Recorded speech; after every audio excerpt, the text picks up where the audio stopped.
زرمینا اپنی پوری آنکھیں پاڑے اس کو شرٹ لیس خود سے اتنا قریب کھڑے دیکھ رہی تھی۔ اس کو سمجھ نہیں آیا اورحان کے اچانک بدلتے رویے کی وجہ۔ اورحان کی گرم سانسیں اس کو اپنا ماتھا جلستی معلوم ہوئی۔ اس کی قریب کھڑے وجود سے آتی آفٹر شیور باڈی کالون کی دل فریب مہک زرمینا کے اوسان فتح کر رہی تھی۔ منع کیا تھا نا بلیک کلر کہیں پہن کر نہیں نکلنا، کیوں پہنا پھر تم نے یہ؟ وہ منہ اس کے کان کے پاس لے جا کر دھیمی لو دیتی آواز میں بولا۔ زرمینا اس کی گرپ میں تڑپی۔ اس کے اس طرح کرنے پر اورحان نے اس کو خود سے مزید قریب کیا۔ ان دونوں کے وجود آپس میں الجھ کر رہ گئے۔ زرمینا کو اپنی جان جاتی محسوس ہونے لگی۔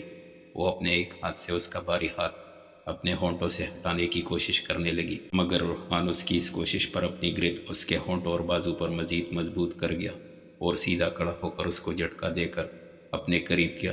زرمینا اپنا توازن برقرار نہ رکھ سکی اور کٹی پتنگ کی مانند اس کے سینے سے ٹکرائی تھی۔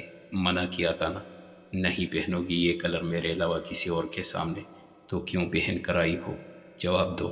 وہ اس کے ہونٹوں پر سے اپنا ہاتھ ہٹاتا اس کے چہرے پر جھک کر داڑا۔ زرمینا نے خوف سے اپنی آنکھیں میچ لی۔ اس کی کانپتی پلکیں، لرزتے لبوں کو دیکھ کر اورحان بے خود ہونے لگا۔ اس نے ہاتھ بڑھا کر زرمینا کے ہونٹوں پر اپنی انگلی پھیری۔ زرمینا نے پٹ سے آنکھیں کھولی اور خود سے پلکیں اٹھا کر اس کو دیکھا جو اس کے ہونٹوں پر مسلسل انگلی پھیر رہا تھا۔ زرمینا اس کو دھکا دے کر دیوار سے جا لگی۔ اورحان کو ہوش آیا۔ وہ پھر غصے سے آگے بڑھ اور ایک بازو اس کے دائیں جانب رکھا۔ اوپر سے یہ ریڈ لپسٹک لگائی تم نے، آخر چاہتی کیا ہو؟ غصے سے دبی آواز میں پھر بولا۔ زرمینا نے کچھ کہنے کے لیے لب کھولے ہی تھے کہ اورحان نے ہاتھ بڑھا کر اس کے ہونٹوں پر لگی لپسٹک کو بے دردی سے مٹایا، جس کو پہلے ہی انگلی پھیر کر صاف کر چکا تھا۔ پھر اس نے غصے سے زرمینا کے وجود پر لپٹے دوپٹے کو اس سے الگ کیا۔ اورحان، یہ کیا کر رہے ہیں آپ؟ اس نے ہکلاتے ہوئے اس کو خود سے دور کرنا چاہا، جبکہ اورحان کی نظریں اس کی صاف شفاف گردن پر تھی جس میں اس کا دیا ہوا نیکلس نہیں تھا۔ اورحان دوپٹہ واپس اس پر ڈال کر اپنے بال ہاتھوں میں تھام کر اس سے الگ ہوا۔ زرمینا دیوار سے لگی اس کی جنونی کیفیت آنکھیں پاڑے دیکھ رہی تھی۔ زر، تم آخر چاہتی کیا ہو؟ ہاں بولو۔ میں پاگل ہو جاؤں، دیوانہ ہو جاؤں؟ بولو۔ تم سے کہا تھا بلیک کلر نہیں پہننا باہر نکلتے ہوئے، تم نے کیوں نہیں مانی میری بات؟ یار اوپر سے نیکلس بھی نہیں پہن کر آئی ہو۔ چلو نیکلس گیا باڑ میں، تم بلیک کلر کیوں پہن کر آئی؟ زر، جواب دو۔ وہ ایک بار پھر جنونی ہوتا چلایا۔ زرمینا پھر سہم گئی تھی۔ اس نے اورحان کو اس انداز میں کبھی آج تک نہیں دیکھا تھا۔ وہ جنونی تھا، مگر اس نے کبھی بھی اس سے اس طرح بات نہیں کی تھی۔ اورحان کی آنکھوں سے اس وقت وحشت ٹپک رہی تھی۔ زرمینا تو اس لمحے کو کوسنے لگی جب وہ اورحان کی دیکھتی اس لڑکی کو دور کرنے اس کی طرف بڑھی تھی۔ اورحان کا غصہ قابو میں آ ہی نہیں رہا تھا۔ غصے سے ایک مکہ بنا کر ڈریسنگ روم کی شیشے کی دیوار پر مار گیا۔ زرمینا نے منہ پر ہاتھ رکھ کر اپنی چیخ کا گلا گھونٹا۔ شیشے اور اس کے ہاتھ کا تصادم اتنی زور کا تھا کہ شیشے کی دیوار پر ایک لمبی لکیر پڑ گئی اور اس کی وجہ سے اورحان کی انگلیوں پر ایک بہت گہرا کٹ پڑا جس میں سے خون ٹپک رہا تھا اور وہ بے حس بنا کڑا لمبی سانسیں کھینچ رہا تھا۔ زرمینا نے حیرت سے اس کے ہاتھ کو دیکھا۔ اورحان، آپ کا ہاتھ؟ آپ کیا پاگل ہے؟ یہ کیا کیا آپ نے؟ آپ کو ہرگز ایسا نہیں کرنا چاہیے تھا۔ میں نہیں پہنوں گی بلیک کلر، کبھی میرے ذہن سے نکل گیا۔ مجھے پتا ہوتا آپ آ رہے ہیں یہاں تو میں یہ کبھی نہیں پہنتی۔ ویسے بھی ہاتھ دے کے خون نکل رہا ہے آپ کا، کچھ درد نہیں ہو رہا آپ کو؟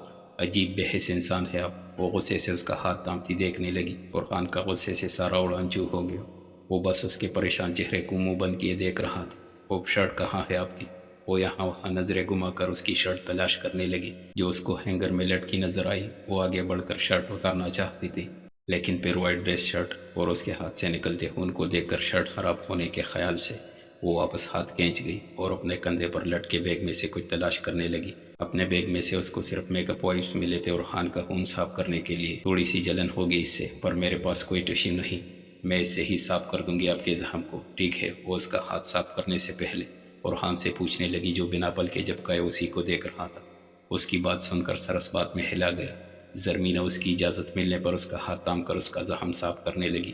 جلن تو دور کی بات، اس وقت تو اس کو سکون مل رہا تھا، ایسا سکون جو پچھلے 3 سال سے تلاش کرنے کی آرزو میں رہا۔ اس کا خون پوری طرح سے صاف کرنے کے بعد زرمینا نے اس کا زخم دیکھا جو نہ اتنا گہرا تھا نہ ہی بڑا۔ وہ اپنا بیگ ایک بار پھر کھول کر اس میں بینڈیج تلاش کر رہی تھی۔ کچھ دیر میں اس کے ہاتھ میں بینڈیج آ گئی اور بینڈیج نکالتی اس کا ہاتھ واپس اپنے ہاتھوں میں تھام کر اس پر بینڈیج لگا گئی اور پھر اس سے دور ہو کر ہینگر پر لٹکی اس کی شرٹ اتار کر اس کی طرف بڑھائی۔ جو ارحان نے اس کے ہاتھ سے لے لی اور اس پر ہی نظریں جمائے اور شرٹ پہننے لگا۔ زرمینہ مرر میں دیکھتی اپنے ہونٹ وائپ سے صاف کرنے لگی۔ لپسٹک کو مکمل صاف کر کے اس نے سارے ٹشو اٹھا کر ڈسٹ بن میں ڈالے اور ڈریسنگ روم کا دروازہ ہلکا سا کھول کر ادھر ادھر دیکھا۔ باہر کوئی بھی نہیں تھا۔ ابھی باہر کوئی بھی نہیں ہے، نکلنا چاہتے ہیں اگر ابھی تو نکل سکتے ہیں، وہ بغیر مڑے اسے کہہ کر باہر نکلی اور بوتیک سے باہر نکل آئی، جبکہ اندر کھڑا ارحان اب بھی اپنے ارد گرد اس کی خوشبو، اپنے ہاتھ پر اس کا لمس محسوس کر رہا تھا۔ ایسا لگا اس کو کہ وہ ایک خواب جی رہا ہو۔ وہ اندر کڑے کڑے اپنا ہاتھ اٹھاتا سیدھے ہاتھ کی پشت پر اس کی ہوئی بینڈیج دیکھ رہا تھا۔ مسکرا کر اس نے اپنے ہاتھ پر انگلی پھیری اور چیئر پر پڑی شیروانی اٹھا کر باہر نکل آیا۔ پلوشا تم لوگ کدھر ہو؟ اس نے بوتیک سے باہر نکل کر پلوشا کو میسج کیا، جس کا جواب فوراً موصول ہو گیا۔ وہ اس کا میسج پڑھ کر پوٹ کوٹ کی جانب چل دی۔ چاچی جانی آپ کہاں چلی گئی تھی؟ آدھی اس کو دیکھتا ٹیبل پر سے اٹھ کر بھاگتا ہوا اس تک آیا۔ زرمین اپنے چہرے پر مسکراہٹ سجا کر اس کو جھک کر گود میں اٹھا گئی۔ میں ونڈو شاپنگ کرنے لگی تھی، آپ نے جوس پی لیا؟ ہادی نے سر ہاں میں ہلایا۔ وہ اس کو چیئر گھسیٹ کر اس پر بیٹھا کر سب کو سلام کرتی اس کے برابر والی کرسی پر بیٹھ گئی۔ کہاں چلی گئی تھی اب بیٹا؟ مورے اس کی طرف برگر بڑھا کر اس سے پوچھنے لگی۔ آنٹی میں ونڈو شاپنگ کرنے لگی، وہ گزرنے کا اندازہ ہی نہیں ہوا۔ سوری، میری وجہ سے آپ لوگوں کو انتظار کرنا پڑا، وہ ہلکے لہجے میں ان سے معذرت کر رہی تھی۔ ارے بیٹا، ہم ابھی تو فارغ ہوئے ہیں، چلے اچھی بات ہے، دلہا صاحبہ کی شاپنگ ہو گئی۔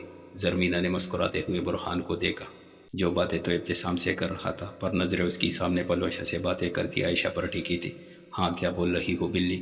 بائی میں بول رہی ہوں شاپنگ کر لی؟ زرمینہ نے ایک بار پھر اپنا سوال دہرایا۔ جی کر لی۔ پھر گھر چلے بائی، ماما بھی انتظار کر رہی ہوگی، 8 بج رہے ہیں۔ ہاں چلو، برہان نے ٹیبل پر پڑی اپنی کار کیز اٹھا کر اس سے کہا۔ زرمینہ نے مورے اور صوفیہ سے اجازت مانگی۔ مورے تو اب بھی چاہتی تھی کہ وہ لوگ ان کے ساتھ بیٹھے، ان سے معذرت کر کے اٹھ گئے تھے اور پلوشا کا ہاتھ تھام کر وہ لوگ فوڈ کورٹ سے باہر چلے آئے۔ ارے برہان کدھر یار، کہنا تو کہو ہمارے ساتھ، یہ سب لوگ فوڈ کورٹ میں ہیں۔ برہان جو ابھی شیروانی پیک کروا کر فوڈ کورٹ آیا تھا، ان لوگوں کو وہاں سے جاتا دیکھ کر بحران سے کہنے لگا۔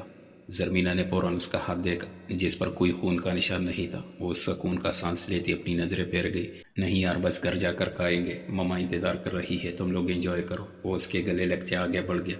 برہان نے پلوشا کے برابر چہرہ موڑے، کڑی زرمینہ پر ایک آخری نگاہ ڈالی اور پھر وہ لوگ وہاں سے نکلتے چلے گئے اور اگزئی ویلا اپنی پوری آبتاب سے روشن کیا گیا۔ گھر کو دلہن کی طرح سجایا گیا تھا۔ باہر سے پورا گھر بھر کی روشنیوں کی سجاوٹ سے جگمگا رہا تھا، جبکہ اندر لان کے بیچ میں گھر کے دونوں بچوں کے نکاح کے لیے اسٹیج سیٹ کیا گیا۔ وائٹ کشادہ اسٹیج جس پر تقریباً 10 افراد آرام سے بیٹھ سکتے ہیں۔ آمنے سامنے 4 سفید کوشنز رکھے تھے اور ان کے بیچ سفید ہی نیٹ اور پھولوں کا پردہ حائل تھا۔ جس سائڈ سے پردہ تھا، یعنی اسٹیج کے بیچ میں ہی 2 اور کوشنز تھے نکاح خان کے بیٹھنے کے لیے۔ اسٹیج کے اطراف میں چاروں کونوں پر 4 اونچے مینار کھڑے کیے گئے، جو کہ پھولوں کے بیلوں سے پورے چھپے ہوئے تھے۔ پورے لان کو پیری لائٹ سے ڈھکا گیا۔ لان کے دوسری طرف لوگوں کے بیٹھنے کا انتظام تھا اور بیک سائڈ لان میں کھانے کی ٹیبل سجائی گئی دلہا اور دلہن کی فیملی کے لیے۔ کار پورچ میں کھڑی تمام گاڑیوں کو اس وقت باہر نکال کر کھڑا کر دیا گیا تھا تاکہ مزید کشادگی کا احساس ہو۔ ادھر اوے پیلس میں بھی تمام تیاری اپنے اختتامی مراحل میں داخل ہو گئی تھی۔ برہان اپنے نکاح والے روز بھی پولیس اسٹیشن میں بیٹھا اپنا سر کپا رہا تھا۔ وہ اپنی ٹیبل پر جھکا سر ہاتھ پر گرائے اپنا ماتھا رگڑ رہا تھا۔ ساتھ سامنے کھڑے کانسٹیبل جو اس کو رپورٹ بتا رہا تھا، وہ بھی آنکھیں بند کیے سن رہا تھا۔ بس سر آج کی اتنی ہی رپورٹ ہے، باقی سب انڈر کنٹرول ہے، کانسٹیبل نے یہ کہا۔ پر برہان اب بھی سر جھکائے بیٹھا رہا جیسے اس کی بات سنی ہی نہ ہو۔ سر، کانسٹیبل نے ایک بار پھر اس کو مخاطب کیا۔ اس نے چونک کر سر اٹھایا اور سامنے کھڑے کانسٹیبل کو اپنی سرخ آنکھوں سے دیکھا۔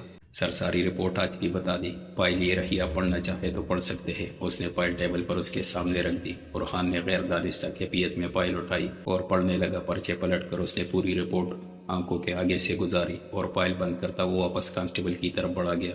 ٹھیک ہے فرید، آل گڈ، میں جا رہا ہوں، کوئی ایمرجنسی ہو مجھے کال کر دینا۔ اوکے، فی امان اللہ۔ وہ اپنی کرسی سے کھڑا ہوتا ٹیبل پر پڑے اپنے فون اور پولیس ہیٹ اٹھا کر باہر نکل آیا۔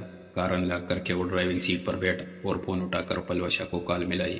السلام علیکم پلوشا، کچھ کہنا نہیں؟ ٹھیک ہے، بس ہاں یا نہ میں جواب دینا۔ ابھی آپ زرمینہ کے ساتھ ہو؟ کار سٹارٹ کر کے اس نے فون کے اسپیکر کو کار کے اسپیکر سے کنیکٹ کر دیا۔ اب وہ کار ڈرائیو بھی کر رہا تھا اور پلوشا سے بات بھی۔ پلوشا یوں اچانک پہلی بار کسی انجان نمبر سے آنے والی کال پہلی بیل پر اٹھا گئی۔ ابھی وہ کچھ کہتی کہ برہان پہلے ہی بول پڑا اور اس کو چپ رہنے کا بھی کہہ دیا۔ پلوشا نے برہان کی بات سن کر سامنے آنکھیں بند کیے بیٹھی زرمینہ کو دیکھا جو بیوٹیشین سے مینیکیور کروا رہے تھے۔ جی، پلوشا کا مختصر جواب سن کر عرفان نے سڑک پر موڑ کاٹا اور اس کو کہا، اوکے تو کسی ایسی جگہ جاؤ جہاں وہ نہ ہو، خیال رہے کہ اس کو شک نہ ہو آپ پر۔ پلوشا سمجھ گئی کہ وہ اس سے زرمینہ کے متعلق ہی کوئی بات کرنا چاہ رہا ہے، اس لیے فوراً بات بنائی تاکہ زرمینہ کو شک نہ ہو۔ ہیلو ماما، آپ کو آواز نہیں آ رہی نا؟ میں ٹیرس میں جا کر بات کرتی ہوں آپ سے، اوکے؟ پلوشا یہ بولتی بیڈ سے اٹھ کر ٹیرس کی جانب بڑھی۔ زرمینہ نے ایک آنکھ کھول کر اس کو دیکھا۔ پلوشا اس کی جانب مسکراہٹ اچال کر فون کی طرف اشارہ کر گئی۔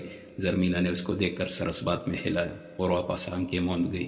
پلوشا اس کو دیکھتی ٹیرس کا دروازہ کھول کر باہر آ گئی اور اپنے پیچھے دروازہ بھی بند کر دیا۔ دوسری طرف عرفان مسکرا کر اس کی عقل مندی پر اسے سراہے بنا نہ رہ سکا۔ جی بھائی بولے، کوئی کام تھا؟ پلوشا نے ہلکی آواز میں رازداری سے پوچھا۔ عرفان ہنس پڑا۔ ہاں کام تو ضرور ہے، پر اتنا سیکرٹ نہیں جتنا آپ سمجھ رہی ہو۔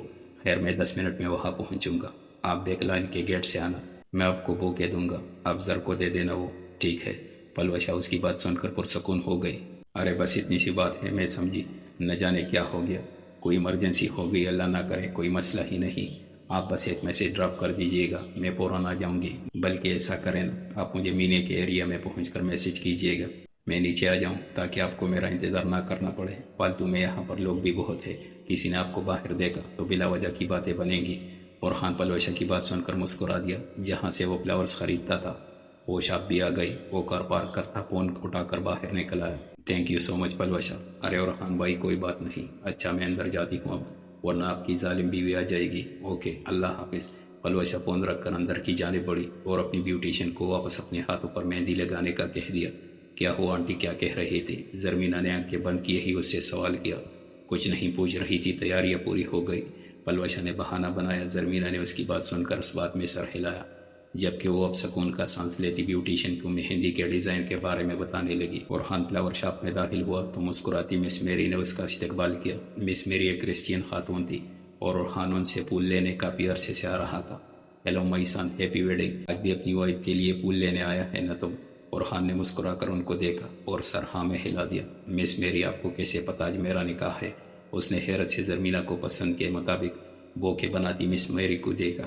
ارے سن، تمہاری ماما ہے نا، کل انہوں نے فلاورز کا اتنا سارا آرڈر دیا، ہم سمجھ گیا ہمارے عرفان کا شادی ہے۔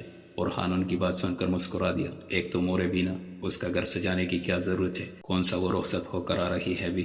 وہ اپنی ہی سوچوں میں گم تھا جب مس میری نے اس کا بوکے بنا کر اس کے حوالے کیا۔ یہ لو تمہارا ریڈ فلاورز والا بوکے۔ ویسے سن، آج تو تم چھٹی کر لیتا، آج کے دن بھی پولیس کی جاب کو گیا تم۔ مس میری نے دکھ سے لمبے چوڑے تھوڑا سا تکے نظر آتے پولیس یونیفارم میں عرفان کو کہا۔ تھوڑی سی دیر کے لیے گیا تھا، ضروری ہوتا ہے نا وہ بھی تو۔ عرفان نے عقیدت سے ان کو دیکھا۔ چلو مائی سن، اب تم جاؤ، گڈ لک۔ وہ اس کا کندھا تھپتھپا کر اس کو گڈ لک وش کرنے لگی۔ عرفان مسکرا کر تھینکس کہتے ہوئے 2 سرخ نوٹ ان کے پھولوں کے سٹینڈ پر رکھتا، ان سے اجازت لیتا شاپ سے باہر نکل آیا اور آ کر اپنی کار میں بیٹھ گیا۔ کار سٹارٹ کرنے سے پہلے اس نے اپنے نام کے مونوگرام والے سفید کارڈ پر پین سے کچھ لکھا بھی تھا اور وہ کارڈ فولڈ کرتے بوکے میں لگا دیا اور کار سٹارٹ کر دی۔ اب کار کا رخ زرمینہ کے گھر کی جانب تھا۔ 22 منٹ کا سفر 10 منٹ کی رش ڈرائیو میں طے کر کے وہ اب اس کے گھر کی پیچھے والی سڑک پر کھڑا تھا۔ پلوشا بھی اسی لمحے پیچھے کا دروازہ کھولتی مسکراتی ہوئی باہر آئی۔ السلام علیکم، جلدی سے دے دے، وہ ٹیرس پر نہ آ جائے، اس نے عرفان کو دیکھتے کہا۔ عرفان کی نظریں بھی اس کے روم کے ٹیرس پر ٹکی تھی۔ یہ لو، اس کو بتانا مت، میں نے دیا ہے، کارڈ دیکھ کر خود سمجھ جائے گی۔ And once again thanks Palwasha. Irfan نے اس کے سر پر ہاتھ رکھ کر تھینکس کہا۔ پلوشا خوشی سے مسکرا دی۔ بھائی بہنوں کو تھینکس نہیں کہتے ہو کہ؟ اب آپ جائیے، تیار ہو، لینے نہیں آنا کیا آپ اپنی دلہن کو؟ میں چلتی ہوں، اللہ حافظ۔ وہ اس کو جلدی سے کہہ کر گیٹ بند کرتی اندر غائب ہو گئی۔ عرفان مسکرا دیا اور واپس کار کی جانب بڑھ گیا۔ کار اب اس کے گھر کا سفر طے کر رہی تھی۔ پلوشا پولتا میں اس کے کمرے کا دروازہ بجانے لگی۔ اندر بیٹھی زرمینہ، جو اب پیروں پر مہندی لگوا رہی تھی، چونک کر اس نے دروازے کی جانب دیکھا۔ یس، زرمینہ کی آواز سن کر پلوشا پھول لیے کمرے میں داخل ہوئی۔ ارے واہ میری دوست، اتنا خوبصورت بوکے لے کر آئی ہے میرے لیے۔ زرمینہ سرخ گلابوں کو دیکھتی آج ایک بار پھر بچوں کی طرح خوش ہوئی۔ جی نہیں، میں نہیں لائی ہوں، بھیجنے والے نے کارڈ بھی دیا ہے ساتھ، یہ لیجیے آپ کی امانت۔ پلوشا نے وہ پھول زرمینہ کو تمائے، جو کچھ سمجھ گئی تھی کہ کس نے بھیجے ہوں گے یہ۔ وہ چہرے پر زبردستی کی مسکراہٹ سجاتی بوکے تام کر کارڈ اس میں سے نکال کر دیکھنے لگی۔ وہی کارڈ تھا، وائٹ، جس پر گولڈن کلر سے عرفان کے پورے نام کے شروعاتی حروف لکھے تھے۔ زرمینہ نے بے دلی سے کارڈ کھولا۔ Can't wait to see you today. تحریر پڑھ کر اس کا چہرہ سرخ ہو گیا، جسے دیکھ کر پلوشا سمجھی کہ وہ شرما گئی ہے۔ اوہو، ایسا کیا لکھ دیا بھائی نے جو اب لال ہو گئی؟ ادھر دیکھا وہ پلوشا نے وہ کارڈ اس کے ہاتھ سے چھینا اور پڑھنے لگی۔ صبر نہیں ہو رہا بھائی لوگوں سے۔ ہاں، پلوشا مسکرا کر اس کو چھیڑنے لگی۔ زرمینہ نے فون بینچ کر اس کو دیکھا۔ فالتو ہانکنا بند کر دو، پکڑو یہ اور ڈریسنگ ٹیبل پر جا کر رکھو۔ زرمینہ نے وہ بوکے پلوشا کو دیے اور اب سیدھی ہو کر بیٹھ گئی۔ کیا خشک مزاج انسان ہے، ہونے والے شوہر نے اس قدر پیارا بوکے دیا۔ یہ نہیں ان کو فون کر کے تھینکس بولے، کوئی اچھا سا میسج کرے، یہ منہ بنا کر بیٹھ گئی۔ زرمینہ نے اس کی بات سنتے آنکھیں گھمائی اور مکمل طور پر اس کو نظر انداز کر دیا۔ اسی ہی پل دروازہ دھکیل کر زہرا اندر آئی۔ بیٹی کو مہندی لگواتے دیکھ نہ جانے کیوں ان کی آنکھوں میں آنسو آ گئے۔ انہوں نے آگے بڑھ کر اس کی پیشانی چومی۔ میری بیٹی اتنی جلدی بڑی ہو گئی، آج اپنے گھر کی ہو جائے گی، آنسو سے دبی آواز میں اس سے بولی زرمینہ، جو کتنے ہی دنوں سے رونے کو بےتاب تھی۔ اپنی ماں کی آغوش میں چھپ کر وہ فوراً بیوٹیشن کو روکے ان سے لپٹ کر رونے لگی۔ ماما، مجھے نہیں کرنا یہ نکاح، چھوڑے نہ، سب کو منع کر دے، ہم سب دعوت کر لیں گے یہاں، نکاح کینسل کر دیتے ہیں نا ماما، میں چھوڑ کر نہیں جانا چاہتی آپ سب کو۔ وہ بچوں کی طرح ہچکیاں لیتی آنسو بہا رہے تھے۔ پلوشا نے اس کی بچکانہ بات سن کر سر پیٹ لیا، جبکہ زہرا روتے میں ہی مسکرا دی۔ میری بیٹی، آپ کی ماما بھی تو اپنے والدین کی اکلوتی اولاد تھی، آپ کا تو بھائی بھی ہے، میرا تو کوئی بھی نہیں تھا، میں بھی چھوڑ کر آ گئی نا اپنے ماں باپ کا گھر۔ بیٹے، یہ تو دنیا کا دستور ہے، ہر بیٹی کو جانا ہے ماں باپ کا گھر چھوڑ کر۔ میری جان، وہ اس کا بھیگا چہرہ اپنے ہاتھوں سے صاف کرنے لگی، پھر اس کے گال چوم کر اس سے الگ ہوئی تھی۔ زرمینہ ان کو آنکھوں میں شکوہ لیے دیکھتی رہی۔ چلو بس بیٹا، خوش رہو، اداس نہیں ہو، آج آپ کی زندگی کا بہت اہم دن ہے، اس کو یوں آنسو کی نظر نہ کرو میری جان، شاباش۔ وہ اس کو چپ کرواتی کمرے سے باہر نکلنے لگی تھی جب ان کی نظر ڈریسنگ ٹیبل پر رکھے بوکے پر پڑی۔ یہ اتنا خوبصورت بوکے کون لایا؟ ماشاءاللہ، میں نے اب دھیان دیا، پورا روم مہک رہا ہے گلاب کی خوشبو سے۔ زہرا سراختی نظروں سے پھولوں کو دیکھ کر بولی۔ اس سے پہلے زرمینہ ان کی بات کا جواب دیتی پلوشا بولی، آپ کے داماد نے بھیجے ہے اپنی میسج کے لیے۔ پلوشا نے شرارت سے اس کو دیکھتے زہرا کو بتایا۔ زہرا کھل کر مسکرا دی، اللہ ہمیشہ یہ محبت قائم رکھے، آمین۔ اچھا بیٹا پلوشا، ذرا باہر آنا، میں نے آپ سے ایک بات کرنی ہے۔ پلوشا جو ان کی بات سن کر ہاتھ اٹھائے آمین ثم آمین کے ورد میں لگی تھی، ان کو دیکھتی کمرے سے باہر نکل آئی۔ جی آنٹی، اس نے تابعداری سے ان کو دیکھتے پوچھا۔ زہرا نے بولنا شروع کیا، بیٹا ایک سوٹ کیس تیار کرو، اس میں زرمینہ کے 2 نئی ڈریس، باقی ضرورت کا سامان جیسے toothbrush, makeup wipes, face wash اور جو چیزیں تم ضروری سمجھتی ہو کہ ایک لڑکی کے پاس ہونی چاہیے، وہ پیک کر دو میری جان، لیکن خیال رہے کہ وہ نہ دیکھے۔ پلوشا نے حیرت سے ان کی جانب دیکھا، لیکن آنٹی ایسا کیوں کرنے کو کہہ رہی ہے آپ؟ آج تو نکاح ہے نا۔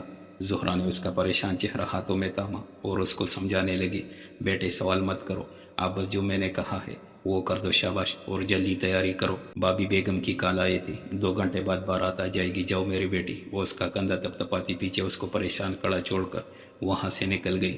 پلوشا واپس کمرے میں آئی تو زرمینہ نے اس کے پریشان چہرے کو غور سے دیکھا۔ کیا ہوا پلوشا، کیا بول رہی تھی ماما؟ پر جواب کوئی نہیں آیا۔ پلوشا، زرمینہ نے تیز آواز میں کہا۔ پلوشا نے سوالیہ نظروں سے اس کو دیکھا۔ کیا ہوا، پریشان لگ رہی ہو؟ کیا کہا ماما نے تمہیں؟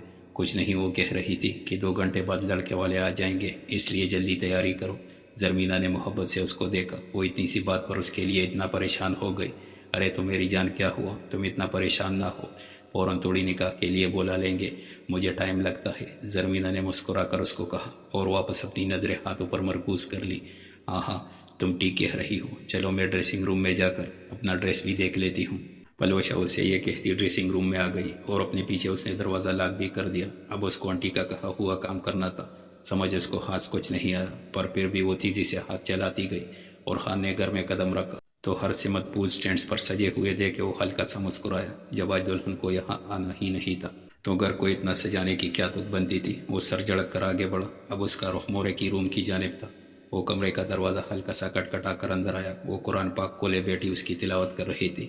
وہ قریب آ کر ان کے نزدیک زمین پر ان کے پیروں کے پاس بیٹھ گیا۔ ترجمہ: آج تمہارے لیے سب پاکیزہ چیزیں حلال کر دی گئی ہے، اور اہل کتاب کا کھانا بھی تم کو حلال ہے اور تمہارا کھانا ان کو حلال ہے، اور پاک دامن مومن عورتیں اور پاک دامن اہل کتاب عورتیں بھی حلال ہے، جبکہ ان کا مہر دے دو اور ان سے عفت قائم رکھنی مقصود ہو، نہ کلی بدکاری کرنی اور نہ چھپی دوستی کرنی، اور جو شخص ایمان سے منکر ہوا اس کے عمل ضائع ہو گئے اور وہ آخرت میں نقصان پانے والوں میں ہوگا۔ اور خانہ آنکھیں بند کی ان کے لبوں سے نکلتی قرآنی آیت کو سنتا رہا۔ اس کے بعد انہوں نے آیت کا ترجمہ پڑھا۔ اس کے دل میں اندر تک سکون اترتا گیا۔ بے شک اس نے ایک حلال طریقہ اختیار کیا تھا اس کی نیت آج تک کبھی بھی نہ بھٹکی۔ جس روز سے اس کے دل نے زرمینہ کی محبت کا اعتراف کیا، اس دن سے ہی اس نے ہمیشہ زرمینہ کو اپنی محرم بنانے کے خواب دیکھے۔ کبھی اس کے ذہن میں حرام کا خیال آج تک ٹھہرا ہی نہیں تھا۔ تبھی شاید اتنے عرصے سے اس سے جدا رہنے کے باوجود بھی آج اس کے سچے اور پاک جذبات کا تحفہ اس کو نکاح کی صورت ملنے والا تھا۔ بے شک اللہ اپنے نیک بندوں کے لیے تحفے رکھتا ہے۔ مورے نے قرآن مجید بند کرتے اس کو چوما، سینے سے قرآن مجید لگاتی وہ بیڈ سے اٹھی اور الماری کھول کر اس کو اندر رکھا۔ وہ واپس مڑی تو ان کی نظر زمین پر بیٹے بیڈ پر سر رکھے بیٹے پر پڑی، جو شاید بہت گہری سوچ میں تھا اس وقت۔ وہ مسکراتی ہوئی اس کے سرہانے بیٹھ گئی۔ کیا سوچ رہے ہو میرے شہزادے؟ اس کے بالوں میں انگلیاں چلاتے انہوں نے استفسار کیا، اور خان نے چونک کر سر اٹھایا، ان کو دیکھا اور پھر اپنی سوچوں کو جھٹک کر ان سے کہا، میں یہ سوچ رہا ہوں کہ گھر کو اتنا سجانے کی کیا لاجک ہے آخر مورے، جب وہ آج یہاں ہوگی ہی نہیں۔ اور خان نے ان کو دیکھتے ہوئے سنجیدگی سے پوچھا۔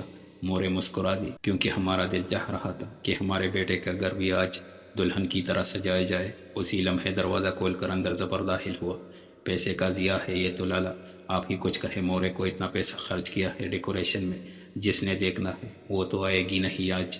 اور خان نے بیڈ پر بیٹھتے ظفر سے کہا۔ ظفر نے اس کا کندھا تپکا، تو لالا کی جان، کیا پتہ دلہن بھی ساتھ ہی آ جائے۔ کیوں مورے؟ ظفر نے آنکھ مارتے ان کو دیکھا، جو آنکھیں دکھا کر اس کو مزید کچھ اور کہنے سے باز رکھے ہوئے تھی۔ دوسری طرف رخان آنکھیں سکیڑے دونوں کے چہرے جانچنے لگا۔ کیا مطلب ہے لالا؟ مطلب یہ کہ جیسا فلموں ڈراموں میں ہوتا ہے، نکاح کرنے جاتا ہے ہیرو، وہاں اس کو دلہن اتنی پسند آ جاتی ہے کہ وہ فوراً ہی رخصتی کی بات بھی رکھ دیتا ہے، اور پھر دلہن ہیرو کے ساتھ اس کے گھر۔ کیوں مورے؟ اور خان ان کی بات سنتا کانوں کو ہاتھ لگاتا اٹھا، جس پر زر پر کا کہا بلند تھا۔ کیسی عجیب فلمز دیکھنے لگے ہیں آپ لالا، بابی سے آپ کی شکایت کرنی ہوگی۔ اور خان یہ کہتا کمرے سے باہر نکل گیا، جبکہ مورے اب ظفر سے بات کرنے لگی تھی۔ ظفر، تم بلا وجہ کا مذاق کیوں کرتے ہو؟ اگر اس کو شک ہو جاتا۔ ارے مورے، کوئی شک نہیں ہوگا اس کو، اور بس کرے آپ اٹھے تیار ہو، صرف گھر کو نہیں خود کو بھی تیار کرنا ہوتا ہے۔ میں آپ کی بانجی کو دیکھتا ہوں ان کی تیاری کہاں تک پہنچی۔ ظفر ان کے گال چومتا کمرے سے باہر نکل آیا۔ کمرے میں موجود مورے الماری سے اپنی سلور ساڑی نکال کر واش روم کی جانب چل دی، اور خان جب اپنے کمرے میں داخل ہوا تو گلابوں کی خوشبو نے اس کا استقبال کیا۔ کمرے کے وسط میں سرخ گلابوں کے پھول سٹینڈز پر لگے ہوئے تھے، جبکہ بیڈ کے دونوں اطراف سائڈ ٹیبلز پر الگ الگ ریڈ فلاورز کی ڈیکوریشن تھی۔ آہ مورے آہ، میرے ارمان پھول جگا کر آپ مجھے تنہا ماریں گی؟ اب اس خوشبو بھرے کمرے میں اس کا مہکتا وجود ہونا بھی تو لازم ہے، بغیر اس کے میں نے اچار ڈالنا ہے اس کمرے کا۔ وہ یہ سوچتے چاروں اطراف کا جائزہ لیتے شرٹ اتارتا ڈریسنگ روم میں آ گیا۔ پورے گھر میں شور کا سما تھا، ہر جانب خوشیوں کے گیت گائے جا رہے تھے۔ ایسے میں جب دلہے والوں کے آنے کی خبر ہوئی تو خوشیاں 400 اور بڑھ گئی۔ دونوں دلہنیں پور سجی نیچے خالدہ بیگم کے کمرے میں سر جھکائے بیٹھی تھی۔ دونوں کا فوٹو شوٹ ابھی کچھ دیر قبل ہی مکمل ہوا تھا۔ عائشہ 1 گھنٹے قبل ابتسام کے ہمراہ اور اگزئی ویلا پہنچی، کیونکہ دونوں لڑکیوں کا نکاح ایک ساتھ مقرر پایا گیا۔ اسی سبب تمام اخراجات بھی دونوں خاندانوں میں برابر تقسیم ہوئے۔ زرمینہ، عائشہ نے سر جھکائے بیٹھی زرمینہ کو اپنی طرف متوجہ کیا، جو نہ جانے کتنی دیر سے کن خیالوں میں غرق تھی۔ عائشہ کی پکار سن کر زرمینہ نے چونک کر اس کو دیکھا۔ جی بابی، عائشہ نے اس کی آنکھوں میں واضح نمی محسوس کی۔ پریشان ہو تم؟ عائشہ نے آگے بڑھ کر اس کا ہاتھ تھامتے پوچھا۔ زرمینہ نے پھیکی سی مسکراہٹ لبوں پر سجائے اس کو دیکھا۔ جی پریشان ہوں اور اداس بھی، بہت سے مختلف اقسام کے اندیشوں نے مجھے آ گھیرا ہے، یہ دیکھے میرے ہاتھ کس قدر کانپ رہے۔ زرمینہ نے آنسو سے تر آواز میں اس کو کہا۔ عائشہ نے آگے بڑھ کر اس کو خود سے لگا لیا۔ اس کی کیفیت عائشہ سے کچھ الگ نہیں تھی۔ وہ سمجھ سکتی تھی کہ ان جذبات سے زرمینہ اس وقت گزر رہی ہے۔ کسی قسم کا کوئی دلاسا بھی اس وقت کارآمد نہیں تھا، اس لیے بس وہ خاموشی سے اس کو خود سے لگائے اس کی کمر تپکتی رہی۔ کچھ لمحوں بعد پلوش عائشہ اور عائشہ کی دوست سمن صوفیہ کے ہمراہ کمرے میں داخل ہوئی، ہاتھوں میں سرخ لمبا سا دوپٹہ تھامے ہوئے تھی۔ چلے بھائی، رونا دھونا بند کیجیے، مولوی صاحب باہر آ گئے ہیں، آپ لوگ کھڑے ہو جائیے تاکہ ہم باہر لے کر چلے آپ کو۔ عائشہ کے ہاتھوں میں مقید زرمینہ کے ہاتھ باقاعدہ اس وقت لرزے۔ اس کے ہاتھوں کی لرزش عائشہ نے بھی محسوس کی تھی۔ اس کو خود سے لگا کر کھڑا کرتی عائشہ نے اپنا چہرہ اس کے کان کے قریب کیا۔ دیکھو زرمینہ، میں نے کوئی دلاسا تمہیں اس لیے نہیں دیا کیونکہ میں جانتی ہوں میری کوئی بات تمہیں اس وقت سکون نہیں بخش سکتی۔ ابھی بھی کسی قسم کا کوئی دلاسا نہیں دوں گی، بس اتنا ہی کہوں گی کہ اپنے رب پر بھروسہ رکھو، وہ اپنے بندوں کو 70 ماؤں سے زیادہ پیار کرتا ہے، تو وہ کیوں کر تمہارے ساتھ کچھ غلط کرے گا۔ اپنے سب خدشات اپنے رب کے حوالے کر دو، وہی ہمارا حامی و ناصر ہو۔ عائشہ نے ہلکے سے اس کا ماتھا چوما۔ اس کی باتیں سن کر زرمینہ کے دل کو واقعی قرار آیا، جیسے وہ اس کا ہاتھ تھامتی کھڑی ہو گئی۔ لڑکیوں نے دونوں کے سروں پر سرخ دوپٹہ تانا، جس کے بیچوں بیچ گوٹے سے ماشاءاللہ کڑا ہوا تھا۔